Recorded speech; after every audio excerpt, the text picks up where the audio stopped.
Two ways. Number one, okay, and these are equally important to each other. Number one, you're used to a warm market. You're used to referrals. You're used to inbound. You have to transition from a friendly sale to a structured, purpose-driven sale, okay? Which is going to require you to start resisting the urge to go off on sidebar conversations about sports, weather, all the stuff that when you operate in a warm market. How's Skip doing? How's his wife? You gotta like be, got it, what can I get you information on? Right? When you say blank, can you give me a specific example? What research have you done on us? Right? Keep the by the way, your prospects like that better.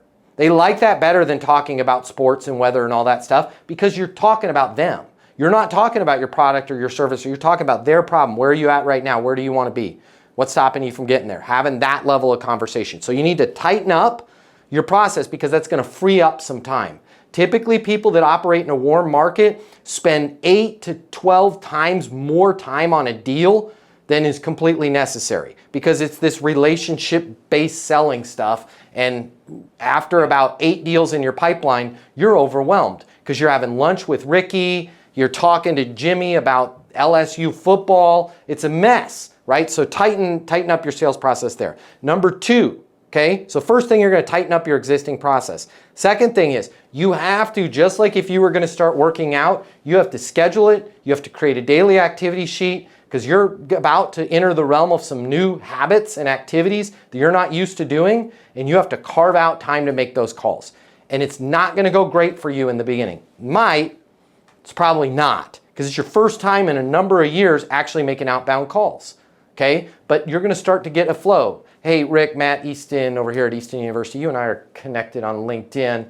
Hey, I wanted to reach out to you personally because I don't think we've helped your team yet, right? Can I shoot you over a link to what we're doing? Like, you got to get in those habits, right? Print out those ATC, your air traffic control cards, with your scripts of what you're going to be saying when you call, and then just make sure you make the dials. Make sure you make the dials. Start. I know you had said 60. I know you said 80. There are people on this session right now that are doing well over 100.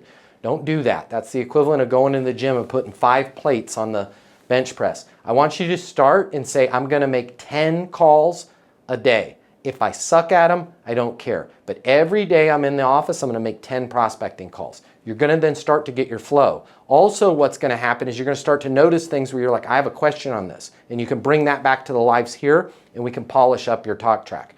I love where your head's at.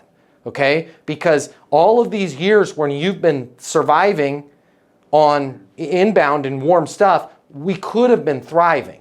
Everybody that is doing great should still be out there evangelizing and cold calling and bringing business in without it coming to them, because one, you sleep a lot better at night when you know you can manufacture a lead and don't have to wait for it. Two, it just improves your confidence and it makes you make a lot more money, right? There's nothing worse than sitting around hoping a lead is going to come in, or sitting around hoping a deal is, because your head is in the right place 100%.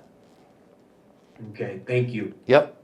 You got this, but let's start 10. I don't want you to do any more than 10 in a day. And then on the flip side, I want you to tune up your sales process. It's going to feel like you're being a little bit cold. You're not.